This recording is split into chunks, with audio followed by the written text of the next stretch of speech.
Hello, and welcome to our next installment of the video series Singing with Peggy.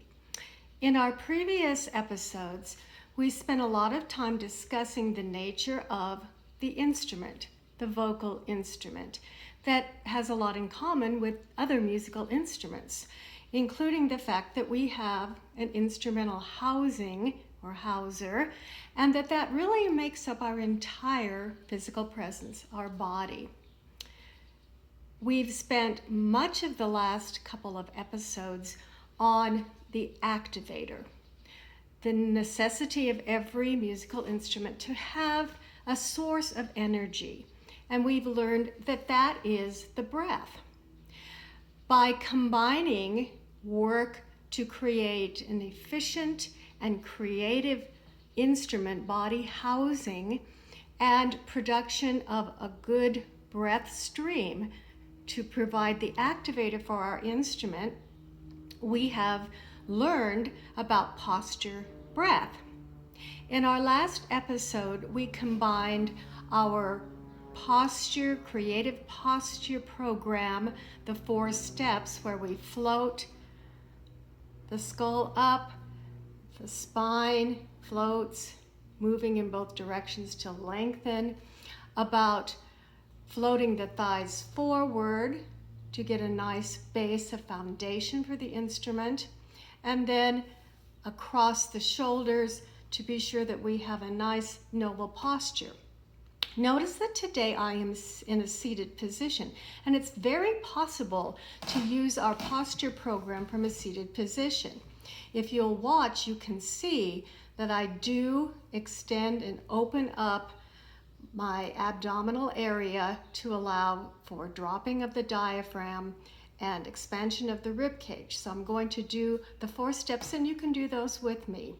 Remember that the vowel sounds are breathing through an E vowel, breathing through an A vowel, breathing through an U vowel, and notice how I did move forward, float forward, and so that my weight is on my feet even in a seated position, which caused me to get much more of that noble posture. And then we use an NG, the nasal consonant, to breathe, sniff in through the nose and get our expansion across the chest. Okay, so here we go, and breath number 1,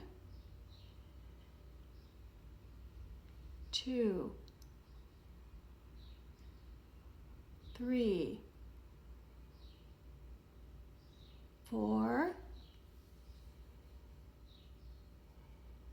Wonderful. Then we do that wonderful moment of just double checking that the sternum is high, find our noble posture.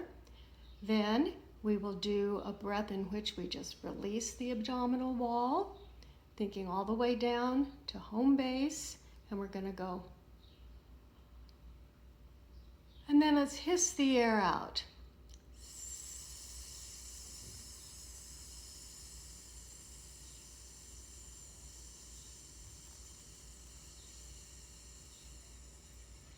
And then plop. And we're ready to do another cycle. So just a little review on our posture breath.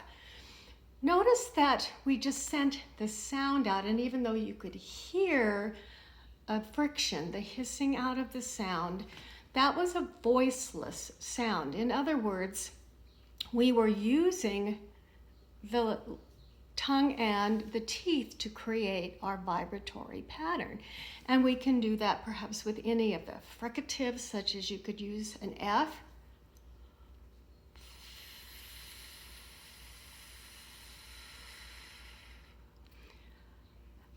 or any other non-voiced consonant. Now, for a musical instrument to actually be able to play tones, pitches, we need the next step, which is a vibrator.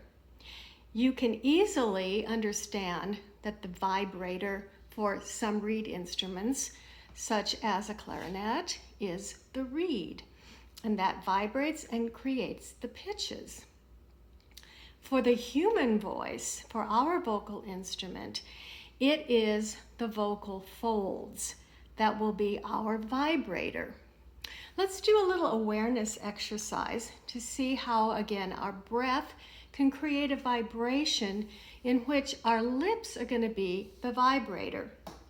Some of you may have done an exercise that we refer to as a lip trill. It's a little bit like doing a raspberry or a horse's whinny, which you can do without actually having any pitch. So let's practice doing an exercise. We're just going to blow our breath through our lips that are almost closed, and we'll get that kind of airy sound. For some people, you might want to just kind of massage your cheeks, give yourself a little bit more of a pucker. Good. And notice that there's no pitch with that, but there still is a sound, and it's our lips that are the vibrator.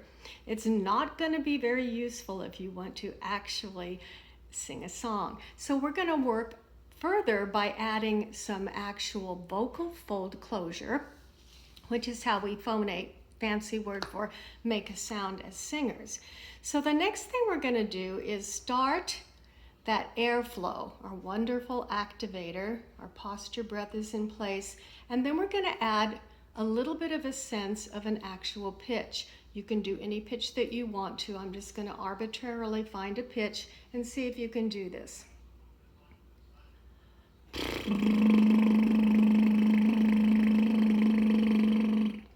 Great. So not only do I have my lips vibrating, but then my vocal folds are also vibrating, and that gave some pitch to the sound that I was making. And in some ways we had a double valve instrument, one valve here and one valve here. So the vocal folds actually function as a valving process, and I'm going to show you a diagram. I don't want to get real technical with anatomy.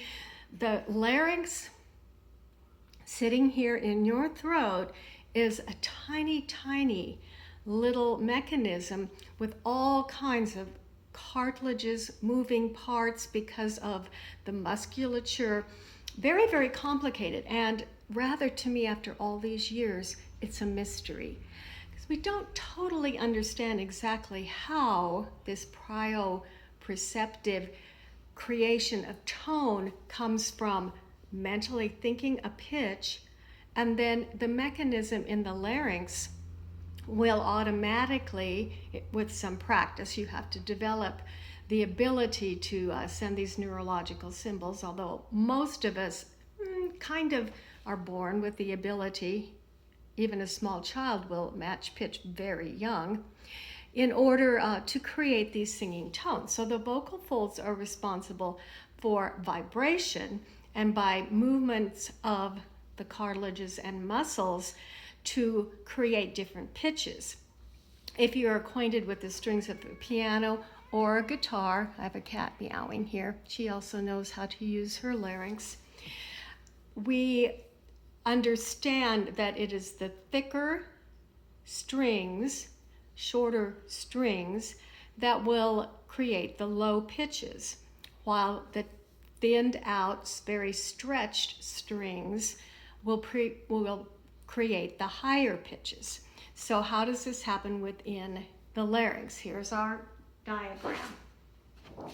And I am going to cite that this is from PST Incorporated from 1992 that prepared these beautiful charts. And I've got a little bit of a reflection. Let's see. Kind of move away from getting that. Well, I believe you can see the diagram, which is going to show here, this is the thyroid cartilage, and that little bump right there is what you feel if you have an Adam's apple, and the lower voice types will have that. I don't really have one that's distinguishable. And understand that this diagram is much larger than the actual larynx, and this would be a view looking from the top down, and what you see is this opening called the glottis, which simply means an opening. It's kind of a nothing. And then the second diagram shows that the muscles have contracted and the vocal folds have come together. And that is what needs to happen in order to create the vibratory cycle to create a singing tone. So notice the kind of blue striated picture. That is showing the vocal folds as they would look like just the muscle itself. That muscle is called the thyroarytenoid because of where it connects. That's how muscles are defined. The thyroid notch, and then it's rather a V shape to go to two arytenoid cartilages, which actually can move and slide to allow the vocal folds to come together. So these muscles are underneath a series of tissue folds and a mucosal layer at the top. It's actually that mucosal layer that is gelatinous and will move and create the vibratory pattern. So the muscles themselves, the thyroarytenoids, are also known as the vocalis because that's the principal muscle that will contract and bring the vocal folds together. There's also something called the interarytenoids. Those are necessary to bring the top of that triangle tightly together. And if those muscles are weak, you'll get what you call a breathy voice. We'll talk more about how to work on eliminating that breathiness in a little bit. And finally, we have the cricothyroid muscles, and those go between the cricoid cartilage and the thyroid cartilage. And when those muscles contract, there's a bit of a rocking and a tilting, and that stretches the vocal folds, and that's how we're able to get higher pitches. So let's play around a little bit with how we can get the most efficient tone. So if you want to think about that vibratory pattern, you are going to be creating a sound wave. And what's going to happen is that when you decide to sing, your vocal folds, which kind of might be considered looking a little bit like this with my thumbs being those arytenoid cartilages, they come together, you send air through, and they get blown back apart again. It's a very fast activity. And then they get sucked back together again. And it's been determined that that process works a lot like how airplanes are able to fly. It's called the Bernoulli effect. Air that is going over the curved wing then creates a lift that allows the airplane to take off. So we also get that lift as the air goes across the vocal folds, and they are blown apart and then they're immediately sucked back together. And that happens very quickly. If you're singing A440, what that means is that it's 440 cycles per second, and that's how many of those cycles of opening and closing the vocal folds will have to perform. Pretty amazing. So if we're going to make a tone, we want to have nice vocal fold closure, and that is what is often referred to as focus. And we get some kind of confusion over that because people think that that means placing the tone somewhere so that you're going to get some kind of a sensation, and that focusing the tone, say, into the cheekbones or the mask, as we used to say. I said early on that there are a lot of terminology uses that have been around for centuries.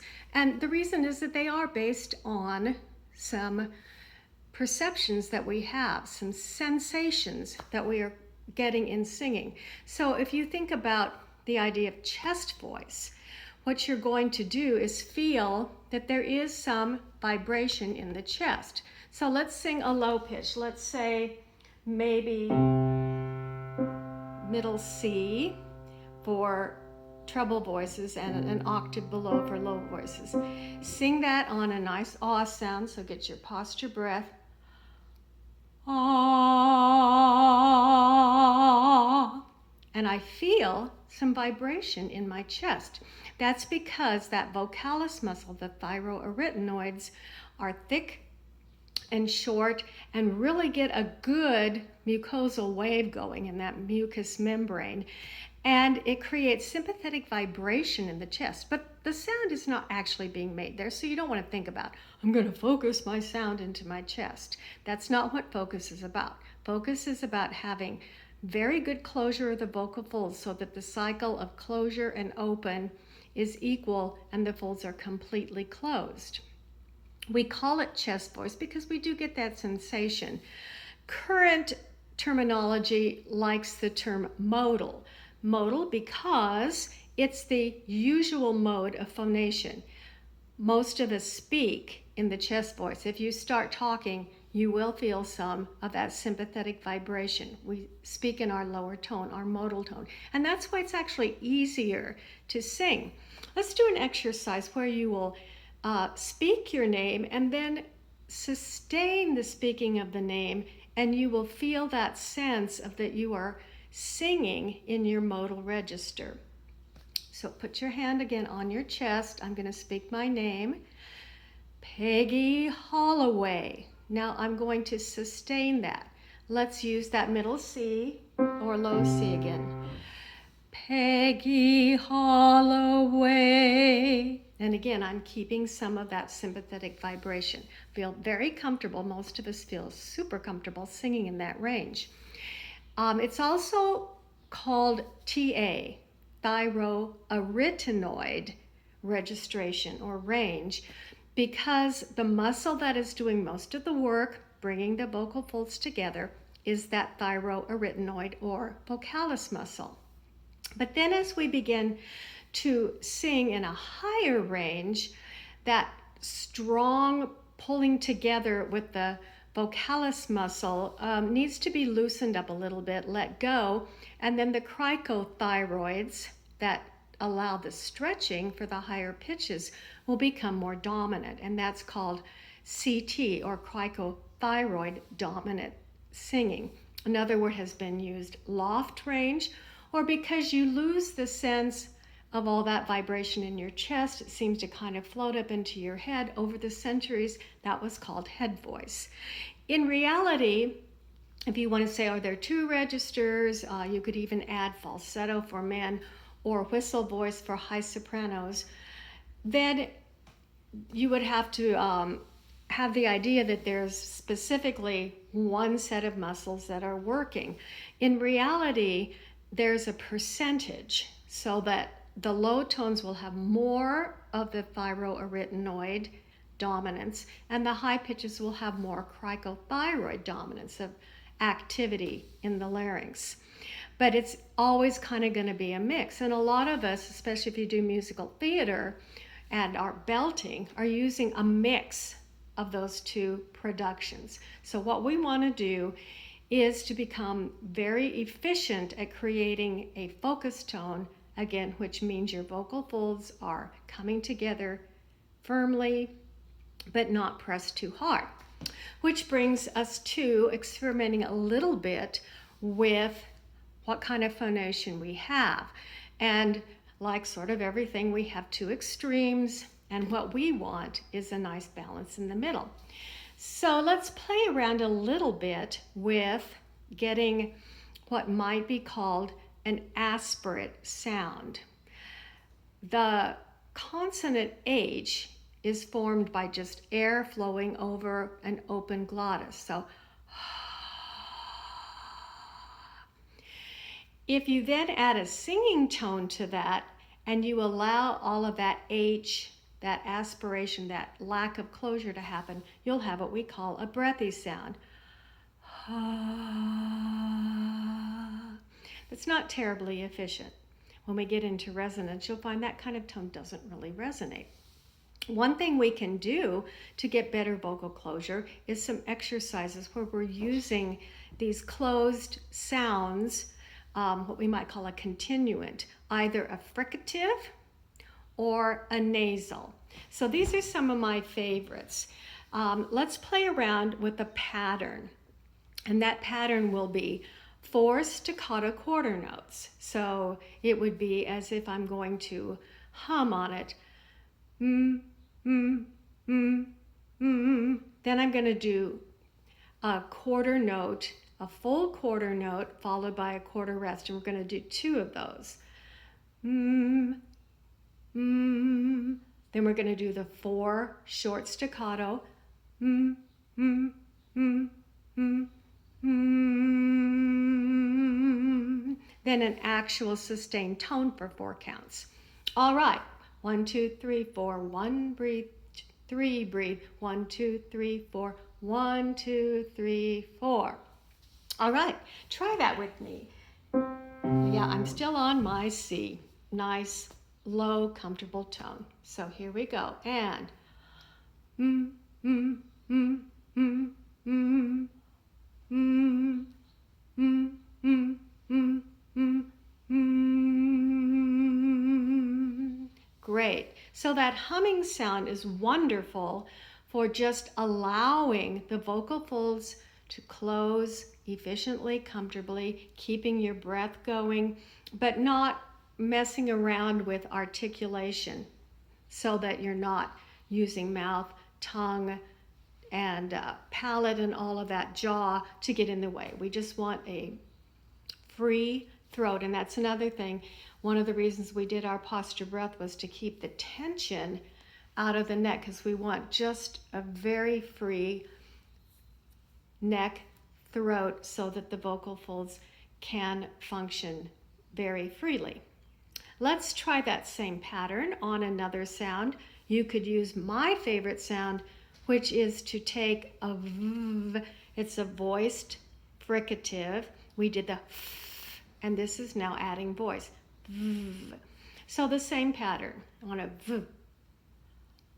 V, v, v, v, v. V, v, v, v, v, v.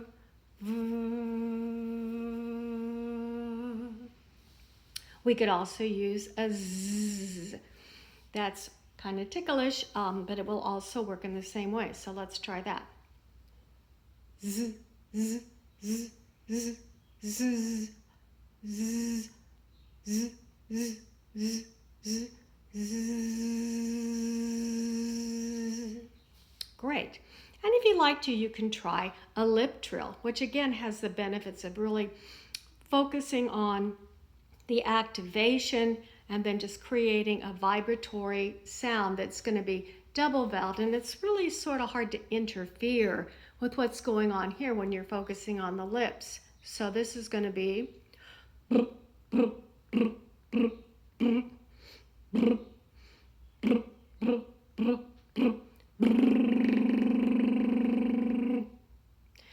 wonderful exercises to combine your posture breath with creating a nice, efficient vibratory tone. The next thing that we can do is move into adding a vowel sound to make sure that we don't carry that sort of aspirate start to the tone, the into the actual tone. And the opposite of that would be what we call a glottal stroke, a glottal attack. And you often hear singers doing this. It's actually the opposite of aspirate because it's pressing the vocal folds together too tightly. That's not ideal either. So I'm not going to do too many of these. They're not the greatest for my voice. So I'm going to go So that would be considered a glottal or hard or pressed attack. Carrying that into the actual singing is going to be pretty harmful to the voice. Either aspirate singing where you add too much or firm glottal press singing is not what we want. We want something right in the middle. So to get there, let's do an exercise in which we are going to go from a hum into a vowel sound. And let's use the E vowel.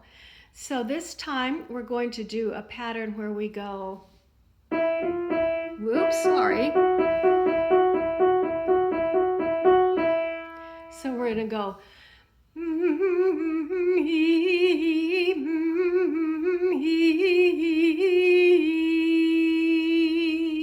and the E vowel is great for getting good vocal fold closure too. All right, try that with me. So it's 1, 1, 2 sets of that little bit of a trill moving back and forth between two notes, and then we go into the actual vowel. So, and I'll conduct you through it.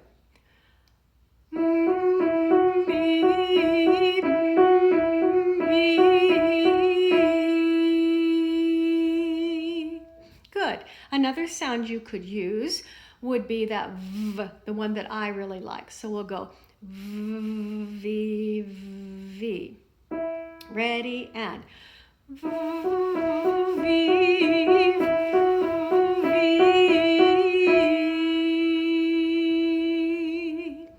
Good.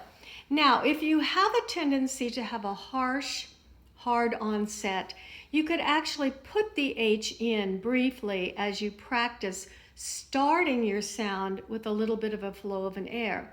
So we can go to that same exercise, and we're going to go he-ah. So this pattern, he-ah, he-ah, he. Notice I use the H to start the tone, but what we don't want to do is insert another H in the middle of those little trill patterns. So I'm not going to go he, ha, ha, ha, ha. It's fine. Once you get your vibratory pattern going, you don't need to do anything to reiterate the pitch. So I'm only putting the H at the beginning of each pattern just to soften your onset if you are one who tends to be harsh with it. All right, so let's try that exercise. He, etc. And he, he.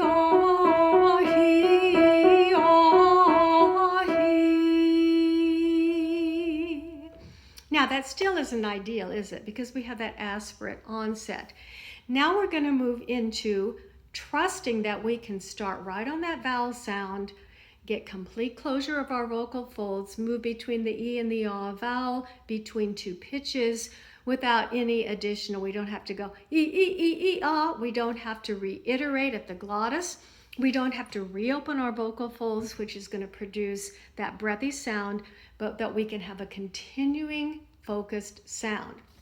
So now, if you need to have an idea of maybe an imaginary, go ahead and start the breath flow, and then think of that you're just going to gently close your folds on top of that. Sometimes I like to think of our onset as just being gentle, like putting our two fingers together.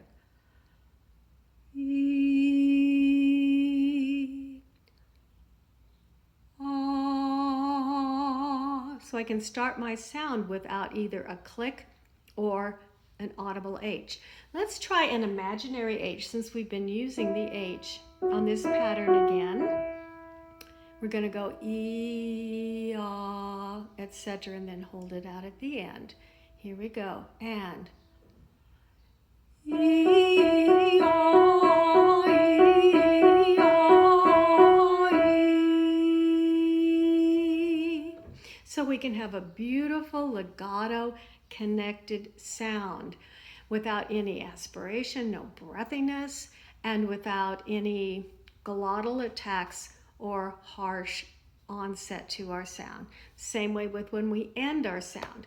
How do we end the sound? Do we have to go E, and make a sound at the end? No, all you have to do to end your sound, to cut off, is to inhale. Because once you're inhaling, your vocal folds are open and the sound is going to stop. Let's do our E-ah pattern one more time, and when you get to the end, just let your plop happen, open up, and the sound will stop without any extra effort on your part. So here we go. Gentle onset. E-ah, E-ah, E. And the sound stops. So that's a beginning on efficient, well-functioning phonation, creating sound, taking our posture breath, then using that as the activator to create the vibrations that will give us our tone and our pitch. A couple of final exercises that you can practice to help improve the efficiency of your phonation is I like little 5-note slides. So you can imagine that if you were playing this on the piano, you can't really do that. You'd have to be going through all of the keys and the cracks in between. But the voice beautifully can carry over a series of pitches. So this gives you the idea that you can just start the breath and trust that the sound will continue across these 5 notes. So let's use some of our continuate sounds. Again, my favorite is the V.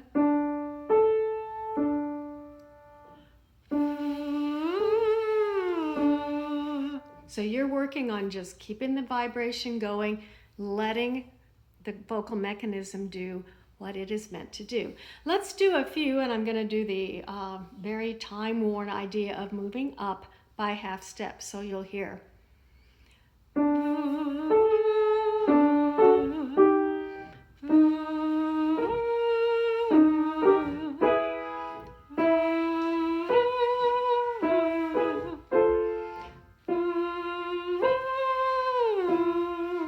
So as the muscle dominant situation is happening, going from more dominant thyroarytenoid or chest voice into the more dominant cricothyroid or head voice, by doing these sounds sliding through the pitches, you're allowing the larynx to make the pitch changes as well, which is the other role of the actual vocal folds, is to change pitch. Let's do a couple of those now to finish up today. Let's try our NG sound.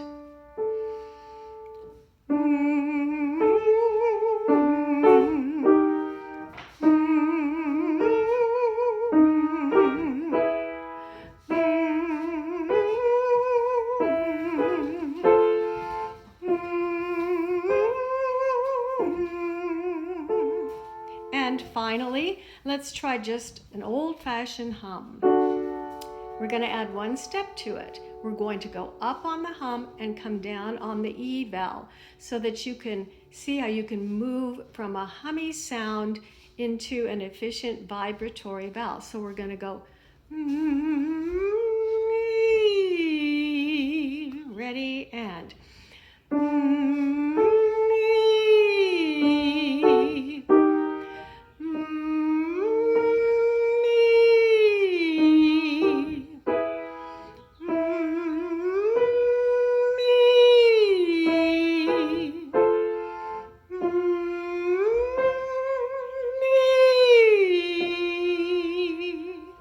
there are some things for you to practice until our next session. In the next session, we will just add more vocal exercises without quite as much technical background, which might be more fun for you. So to work on developing a more efficient, vibratory, and beautifully healthy singing voice. See you next time.